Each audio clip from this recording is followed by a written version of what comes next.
Olá pessoal, tudo bem com vocês? Eu sou o professor Pedro e hoje teremos mais uma aula de História.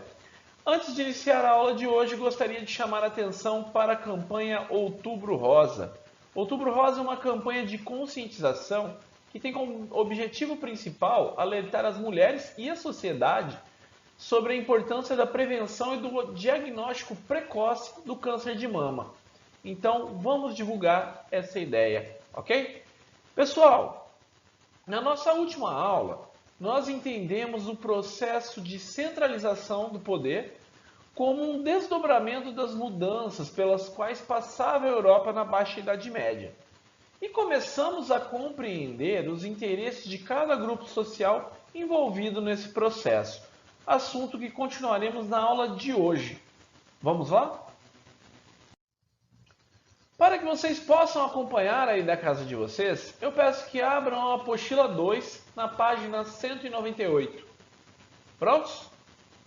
Bom, vocês vão encontrar o subtítulo No lugar de reinos fragmentados, um Estado Nacional. Vamos entender isso.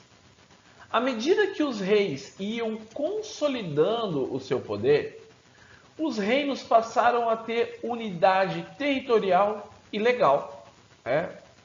As leis determinadas pelos reis valiam para todos os habitantes daquele reino. Foram criados tribunais que julgavam casos e puniam quem desobedecesse às leis, ok? Os moradores do reino tinham então de se submeter ao poder do rei e se tornar então seus súditos. Havia uma grande preocupação com a definição e defesa das fronteiras desses reinos, desses novos estados que estavam surgindo.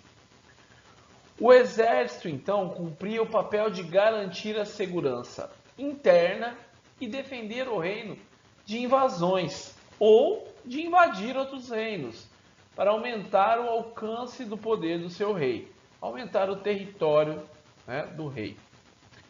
Também foram unificadas as moedas, os parâmetros de peso e medidas, o que facilitou a ação do dia a dia dos burgueses.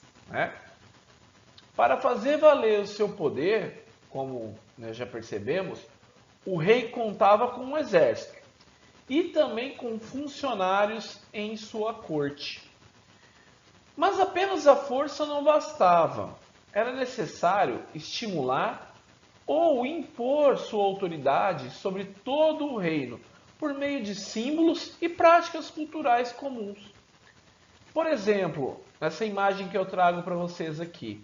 Nesse manuscrito do século XVI, o rei da França, Luís XI, aparece cercado por membros do clero, da nobreza e da burguesia, sob os quais ele reinava. Observem que a própria imagem transmite a ideia de autoridade que o rei possuía. Ele aparece em um nível acima dos demais, junto aos seus principais símbolos. Podemos ver nessa imagem, temos aí o trono, temos também a coroa, temos o cetro. Percebam que as vestes são diferenciadas. Então, não bastava ter poder e exercê-lo, era necessário demonstrar, para que todo o reino entendesse, todo o reino compreendesse quem estava governando todo aquele território. Então, não eram mais vários senhores, donos de pequenos territórios fragmentados, pequenos em relação ao reino, que era muito grande. Então, o rei passa a ter um poder central. É nesse contexto de unificação e afirmação de poder que, entre outras determinações, cada reino estabeleceu o seu idioma oficial. Certas tradições culturais regionais também passaram a ser reprimidas para a construção de uma unidade de práticas e costumes. Dialetos de idiomas locais precisavam ser abandonados ou usados de forma discreta, usados apenas no espaço privado, né, em suas casas, porque todos, a partir daí, deveriam falar o idioma do rei. Vamos estudar o exemplo da formação do Reino Espanhol. Observem, a região dos bascos foi incorporada no século XV. Quando isso aconteceu, o idioma dos reis foi definido como oficial na região. No século XVIII, a Catalunha foi anexada à Espanha, e nessa ocasião teve de adotar o espanhol como idioma, mas nunca abandonou completamente o seu, certo? Observe o mapinha aqui, pessoal.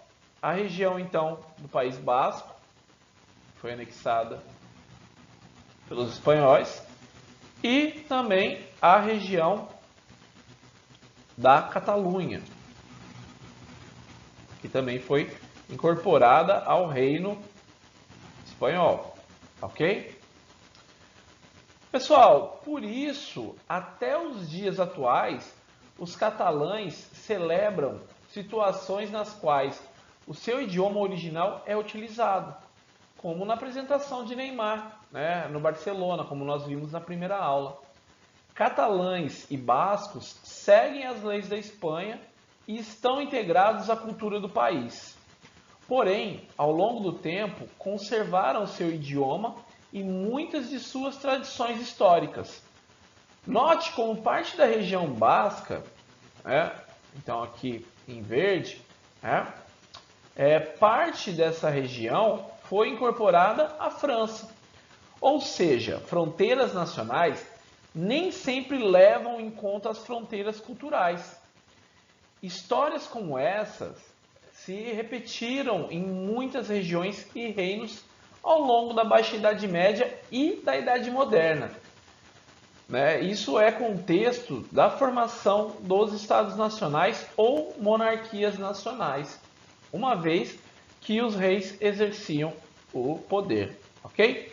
Algumas dessas regiões anexadas, como a própria Catalunha e o País Basco, ainda cogitam, hoje em dia, lutar por sua independência, para voltarem a ter autonomia política e cultural.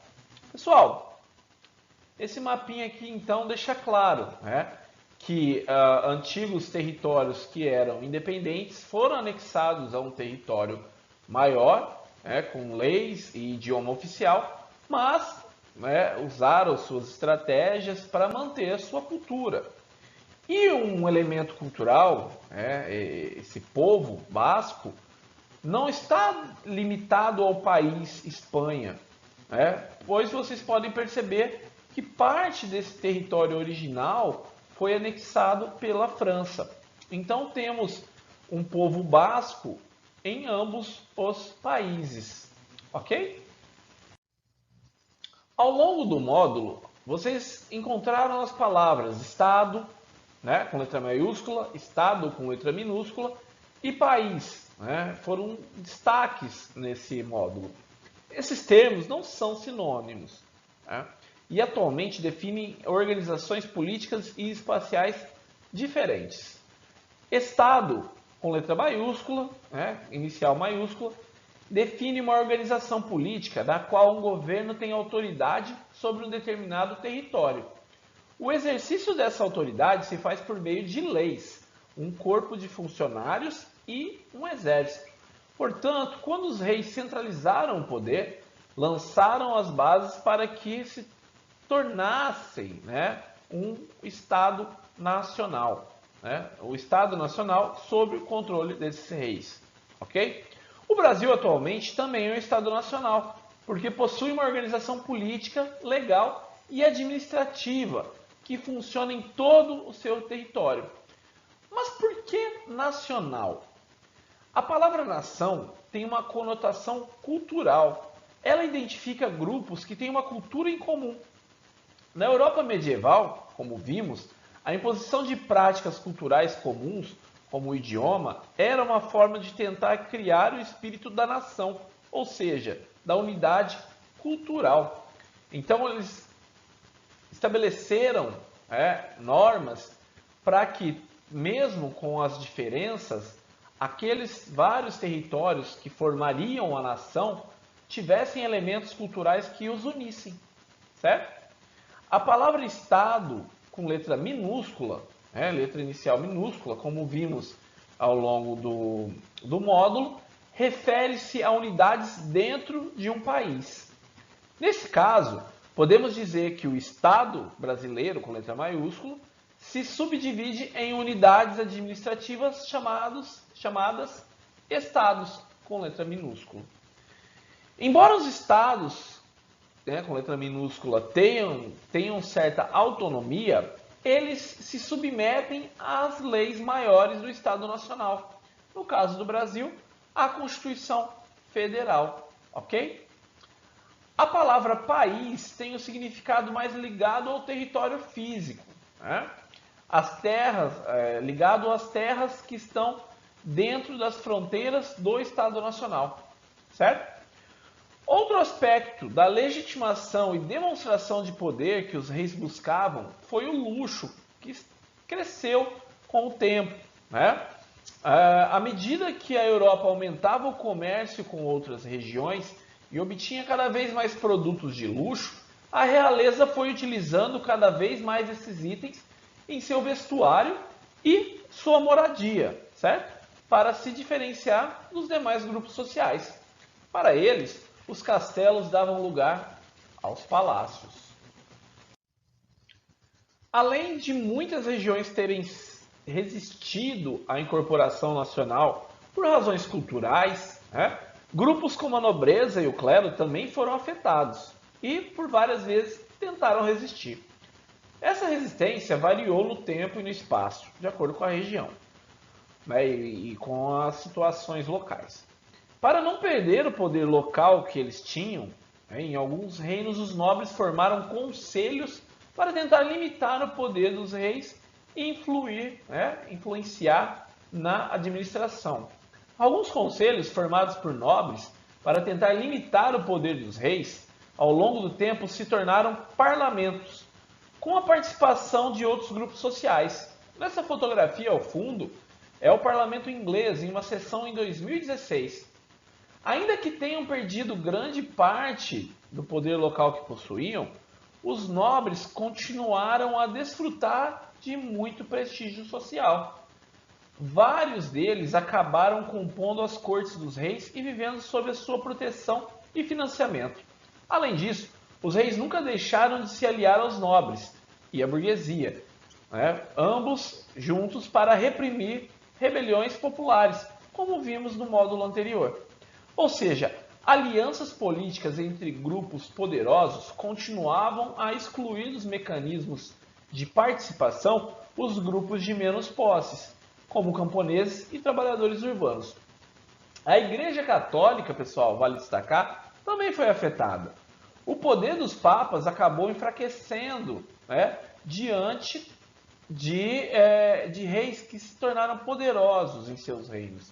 Em muitas situações, os reis rivalizavam com os papas e com outras autoridades da igreja. Determinações do papa não aprovadas pelo rei não valiam no reino, mudando a situação anterior, na qual os papas eram uma autoridade internacional, na Idade Média. Pouco desafiada, ela tinha poder total, na Alta Idade Média principalmente, e na Baixa Idade Média essa situação foi mudando, ok? Ao longo da Idade Moderna vocês vão ver que essa situação variou bastante. Houve países em que ocorreram acordos e boa convivência. Espanha e Portugal são exemplos de países nos quais a igreja abençoava e apoiava os reis, fortalecendo eles diante dos católicos. Já em outras regiões, ocorreram sérios conflitos entre reis e a igreja, havendo até rompimento e guerras entre reis e papas. Foi o caso da França e do Sacro Império Romano Germânico, atual Alemanha. Observem essa imagem, pessoal. Em 1303, o rei Filipe IV da França enviou emissários que prenderam o Papa Bonifácio VIII por 3 dias e o espancaram. Ele queria que o Papa renunciasse por causa dos conflitos entre Papa e a França naquele período.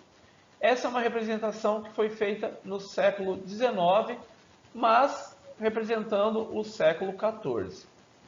De qualquer forma, para os reis era muito arriscado desafiar o poder da igreja. Com todas as mudanças havidas na Europa, a religiosidade continuava muito forte, influenciando a mentalidade das pessoas. Sendo assim, muitos reis justificavam a sua condição de poder à vontade de Deus. Pessoal, encerramos a aula de hoje, ok?